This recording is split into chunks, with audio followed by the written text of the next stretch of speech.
चलिए सबको good morning. आज हम लोग कल जो हम लोग पढ़े थे संविधान, तो कल जो कुछ सीखे थे उसका हम लोग थोड़ा सा 1 मिनट में शॉर्ट टाइम में उसका रिकैप कर लेंगे। रिकैप समझते हैं? रिकैप का मतलब जो हम लोग कल सीखे थे उसका रिवाइज कर लेते हैं कि हम लोग क्या क्या चर्चा किए थे।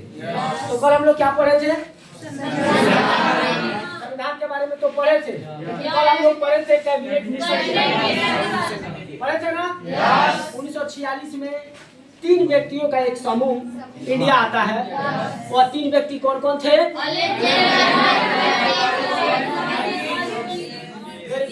अलेक्जेंडर, पैट्रिक लॉरेंस और 3 व्यक्ति थे। ये 3 व्यक्ति इंडिया आते हैं कब? 1946 में आते हैं।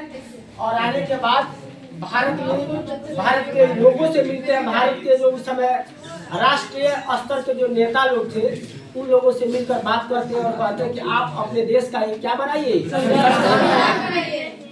संविधान क्या है? देश का एक लिखित और है, लिखित दस्तावेज है जिसके अनुरूप देश को क्या किया जाए। तो आपको पता है कि हमारे संविधान सभा के लिए कुल कितने लोग नामित हुए थे, कितने लोग चयनित हुए थे? हम लोग चर्चा किए थे। टोटल 389 लोगों को चयनित किया गया था। क्या करने के लिए? संविधान सभा में आकर के भाग लेने के लिए और संविधान सभा बनाने में अपना सहयोग करने के लिए। इसमें से कुल 15 महिलाएं थी। इसमें कितनी महिलाएं थी? महिलाएं थी। दूसरी बात है, सबसे पहला इसका जो बैठक हुआ हम लोग चर्चा किए थे कि जुलाई 1946 में, जुलाई 1946 में पहली बार बैठक किया गया कि अब हम लोग को संविधान सभा बनाना है। लेकिन वो बैठक ही रह गया और अगले 6 माह तक उस पर कोई काम नहीं किया। और पहला बैठक होता है 9 दिसंबर 1946 और जिसमें एक कार्यकारी अध्यक्ष का चुनाव होता है। Temporary president. उस संविधान सभा के लिए एक अध्यक्ष का चुनाव होता है और वो जो अध्यक्ष महोदय होते हैं वो टेम्पोररी होते हैं, कुछ दिनों के लिए होते हैं। और इसमें चयन होता है किनका? सच्चिदानंद सिन्हा कौन थे?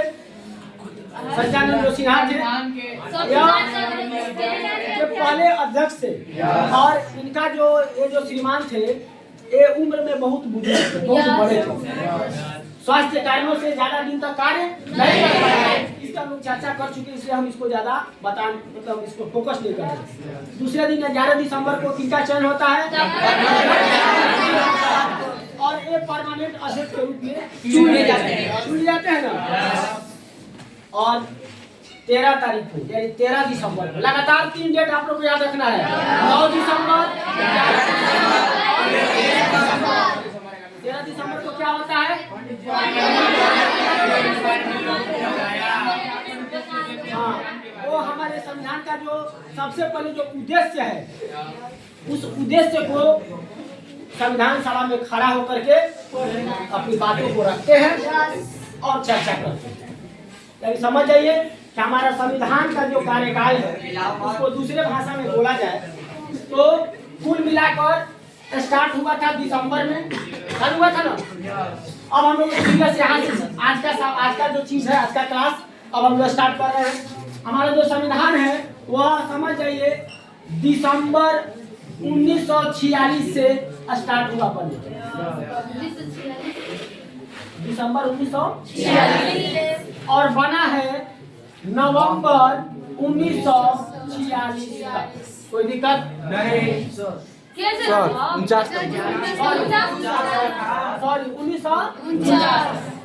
1949। तो दिसंबर 1946 से नवंबर 1949 तक, इस बीच कुल समय लगा है 2 वर्ष 11 माह और कोई दिक्कत नहीं। और अंततः फाइनल किया गया जब हमारा संविधान बनके तैयार हुआ, रेडी हुआ, जिस दिन हम अपने संविधान को एक्सेप्ट किए, स्वीकार किए, उस दिन जब हमारा फाइनल संविधान बन के तैयार होता है वह डेट है 26 नवंबर 1950। किसी को दिक्कत नहीं।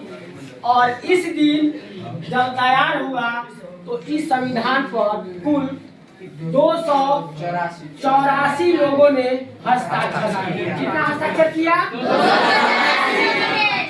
284 लोगों ने उस दिन अपना हस्ताक्षर किया कि हमारा संविधान बनकर, जिसमें संविधान के हर एक तथ्यों पर, हर एक बिंदुओं पर चर्चा है, चाहे वो देश के बारे में हो, राज्य के बारे में हो, किसी व्यक्ति के नागरिक होने के बारे में हो, किसी व्यक्ति का हक अधिकार के बारे में हो, किसी व्यक्ति का मूल अधिकार के बारे में हो, या नैतिक सिद्धांत के बारे में हो, हर एक चीज़ों के बारे में। जैसे कि इसको हम लोग बोलते हैं नीति निर्देशक तत्व, DPSP, हर एक चीज़ के बारे में इसमें चर्चा है। और इसमें इम्पोर्टेंट चीज़ बताएंगे आपको कि सबसे एक महत्वपूर्ण बात है कि इस 20 यानी कि दिसंबर 1946 से लेकर नवंबर 1949 तक कुल 11 सत्र चलाया गया। कितना सत्र चलाया गया?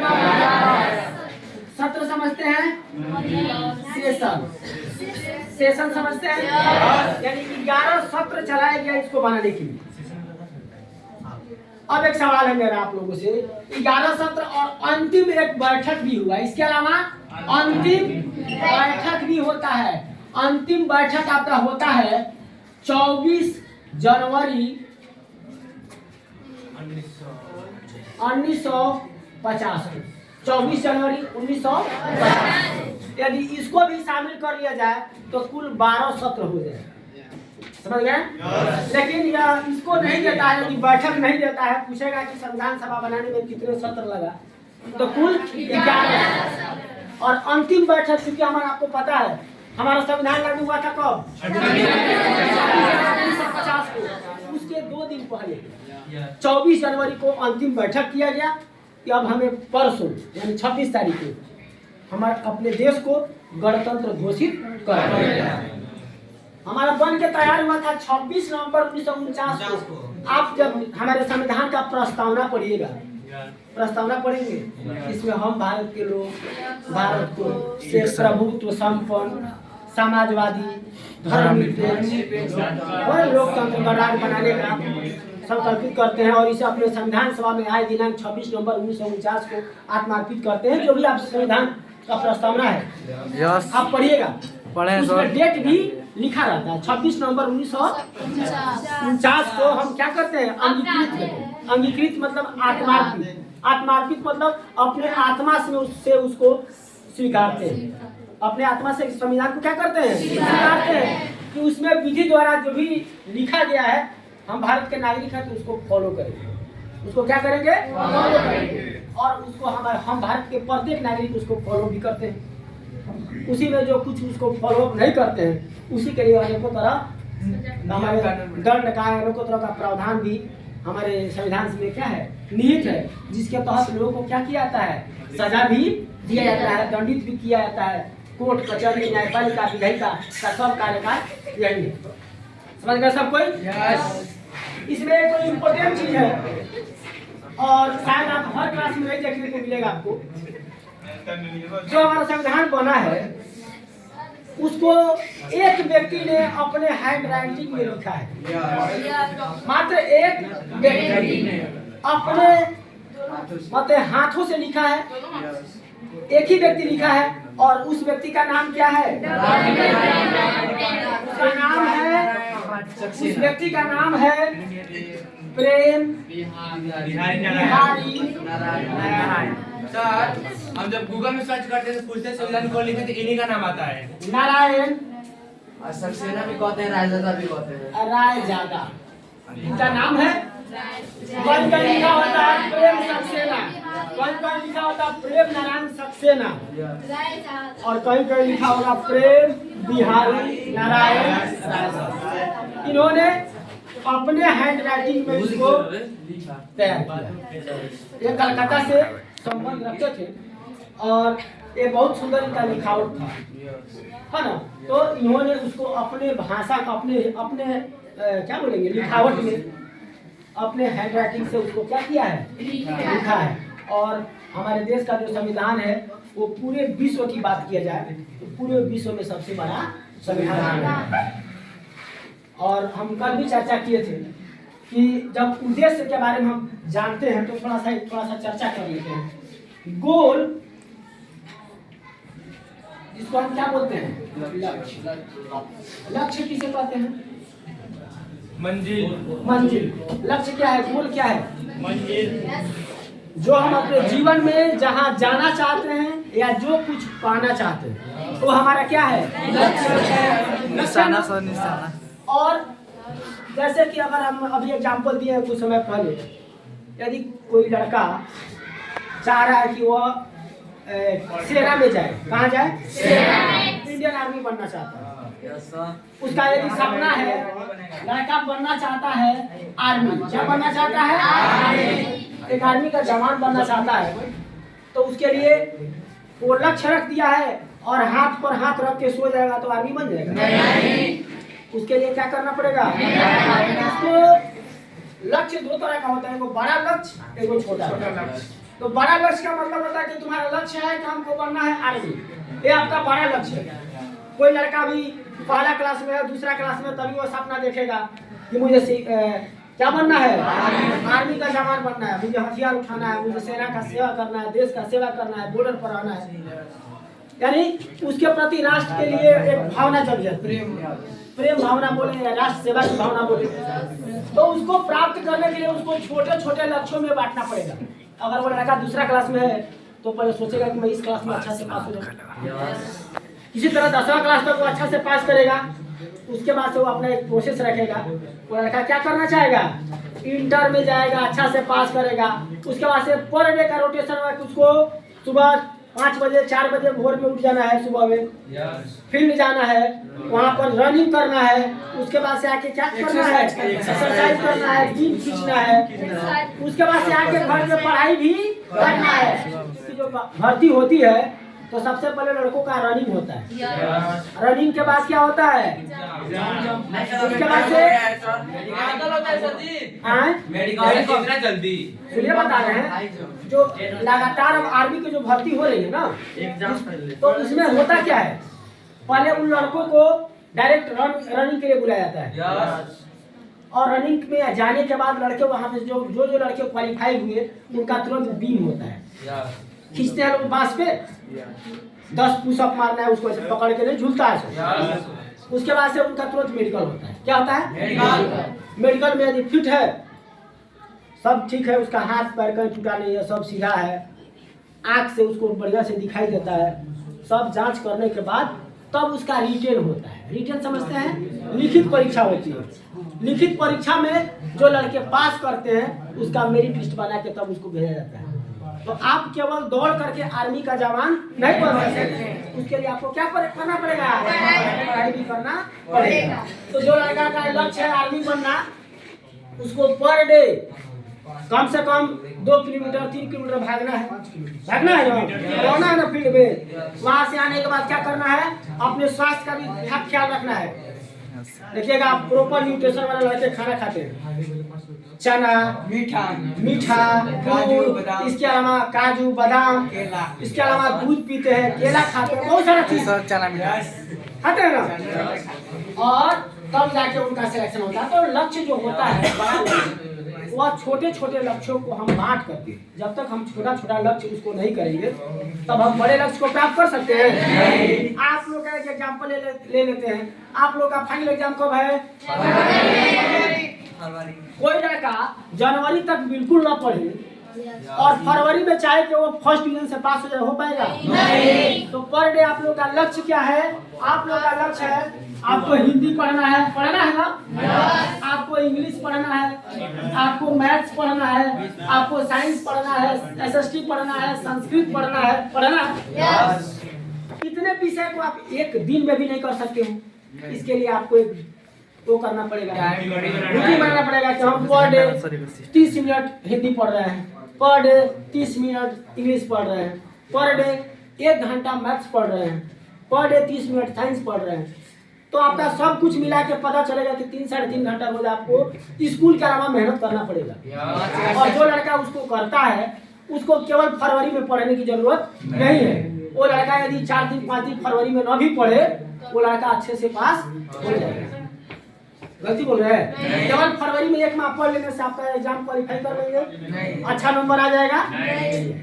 तो छोटा छोटा लक्ष्य क्या है जो हम पर डे करते हैं और पर डे उसको अचीव करते हैं। अचीव का मतलब प्राप्त करते हैं। इसलिए हमें अपने जीवन में सफल होना है तो पहले छोटे लक्ष्य, छोटा को छोटा नहीं समझना है और बड़ा लक्ष्य को पहले छोटे छोटे लक्ष्यों में बांटो। सीढ़ी पर चढ़ते हैं, घर में छत पे जाना है तो सीढ़ी होता है, तो पहला सीढ़ी पर पैर रखते हैं के बाद छत पर चढ़ जाते हैं। हर एक सीढ़ी पे पैर रखते रखते रखते रखते तब आपको छत तक पहुंचना है ना। और थोड़ा सा भी आप जंप नहीं कर सकते। यदि जंप कीजिएगा तो आपके पाँव में दर्द हो जाएगा, वो नहीं होगा। इसीलिए सेम वैसा हमारा एजुकेशन है, हमारा सब कुछ है। आज हम लोग चर्चा करेंगे मुख्य रूप से संविधान के इन्हीं कुछ बातों पर जो संविधान में निहित है। अभी तक जो बताया समझ में आया क्या? किसी को दिक्कत नहीं? हमारे जो राइटर थे जो संविधान को अपने भाषा में अपने हैंड राइटिंग से लिखे थे, वो कौन थे?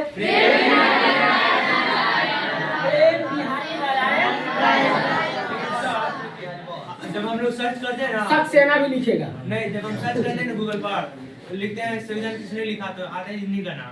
तो यही तो इन्हीं का राइटिंग है ना। राइटिंग में यही लिखने का मतलब। देखिए अब इस पे चर्चा कर लेते हैं लिखावट का। इसमें 284 लोग हैं, 284 लोगों का योगदान है। 284 लोगों का योगदान है। जितना आदमी इसमें काम कर रहे थे बाबू, सब कोई सैलरी ले रहे थे। अच्छा ये बताइए 3 साल 4 साल कौन फ्री में काम करेगा? और जो काम करेगा उसके भी तो बाल बच्चे हैं, परिवार है। तो यहाँ पर उसका चयन हुआ है। वो भारत को एक मतलब एक आईना दे रहा है। संविधान हमारे देश का एक आईना है और उतना बड़ा काम कर रहा है, उसको सैलरी न दिया जाए तो काम करेगा नहीं। एक व्यक्ति थे जो पूरे संविधान में अपना समय दिए हैं लेकिन एक पैसा नहीं लिए हैं। उस व्यक्ति का नाम मैं बता रहा हूँ। उस व्यक्ति का नाम था B.N. राव। क्या नाम था? ये क्या थे? B.N. राव महोदय ICJ थे। ICJ समझते हैं?